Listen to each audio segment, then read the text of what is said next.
The horde spread across the unsullied blue-white wilderness of the ice fields like an oily black stain. Filthy clouds of greasy smoke rose from the exhausts of fossil fuel-guzzling machines, sending sooty trails into the frozen air to mark their passing. Every warbike and cobbled-together truck left a petrochemical smear across both land and sky behind it, marking the horde's progress across the polar wilderness as another region of the planet fell to the furious predations of the alien invaders. An unstoppable tide of savage, growling machinery poured out across the riven glacier. Before it, still a league or more away, the stalwart line of armor that the Emperor's Chosen had decreed would not be breached approached. Today, at this time and in this place, amidst the desolate ice fields of the dead lands of Armageddon, the Astartes would make their stand against the green tide. Warbike outriders gunned their throttles excitedly, while those boys clinging to the sides of gun tracks, war tracks and battle wagons cannibalized from captured vehicles of Imperial design fired off round after round from their heavy-caliber shuttas in their overeagerness to engage with the enemy. The drop pod fell from heaven like the wrath of the Emperor himself. The force of its landing sent shuddering tremors through the iron-hard ice sheet, a network of treacherous crevasses fracturing outwards from the point of impact. The echoing gunshot retort of the pod's landing still rumbling across the fractured face of the glacier, the armored landing craft opened, and from it emerged the instrument of the Emperor's holy vengeance. Auto-loaders clattered into operation as the barrels of an assault cannon noisily cycled up to speed. The four blunt digits of a huge robotic fist, easily large enough to crush an orc skull, flexed and whirred, servomotors in each finger giving it a crushing force equal to that exerted by a crawling glacier. With heavy, pistoning steps, the revered dreadnought emerged from the cocoon of its drop pod, some monstrous metal beetle birthing from its adamantium shell, roused and ready for war.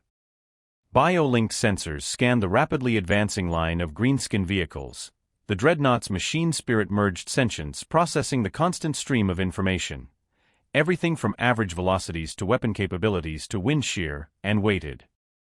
Experience won on 1,000 battlefields across 100 worlds, including this Emperor-forsaken rock in particular, came into play, recalled from the depths of mind-linked implants. The orcs weren't going anywhere. He could afford to be patient. Revenge was a dish served best cold, after all. Heavy munitions fire chewed the frozen ground in front of him. The foul Xenos had seen him fall from the heavens on wings of fire, like some avenging angel, and now that he was in their sights they were directing everything in their crude arsenal directly at him. Shells threw chips of ice the size of predator shells from the bullet-pitted surface of the glacier, many raining back down to strike against the dreadnought's ancient adamantium armor. It had stood up to much worse over the centuries. The ice shards shattered harmlessly against its hull, some exploding into powder.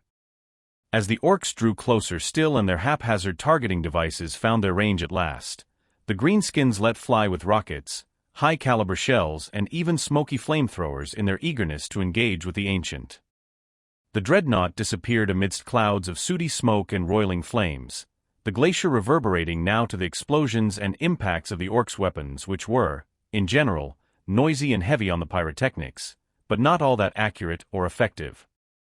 And all the time the orc line surged forwards, steadily closing on the dreadnought's position. Preceded by a torrent of cannon and bolter fire, the dreadnought stepped from the smoke of its supposed destruction, swiveling about its waist axis, raking the hurtling orc vehicles with its arm-mounted weapons. The standard that hung from its banner pole was scorched black and still smoldering at the edges, the halo of iron spikes surmounting its armored body glowing orange in the oily flames lapping at its pockmarked hull. 3 times the height of a man, larger than many of the orc machines and as heavy as a war buggy, armored with adamantium plates and carrying an arsenal that rivaled the firepower of a battle wagon, it would take more than that to halt this juggernaut's advance. It took the dreadnought symbiotic machine spirit mere nanoseconds to divine the ancient's position relative to the speeding orc vehicles, and select a succession of suitable targets. The dreadnought opened up with its assault cannon and storm bolter again, a hail of hard shells reaping their own whirlwind of death and destruction. Down through the invaders. Brother Jarrold of the Black Templar Solemnus Crusade bellowed, his augmented voice booming from voxcasters built into his dreadnought body shell. What little of him that was still flesh and blood spasmed in fury, thrashing and sloshing within the amniotic fluids of his sarcophagus tank. Cleanse this place of his ego's taint, in the name of the Primarch and the Emperor. Dance 2-minute violence of Armageddon. Hey guys, this is Cris from SpaceSmokeStudio. This was a small side project of mine. I have always loved the free audiobooks provided on YouTube, but the fact that the background images never matched the story kinda broke the illusion for me. So I have tried with the help of free AI generators and some of my skills to make this project that somewhat matches the images to the storyline. Let me know what you think about it and where I can improve.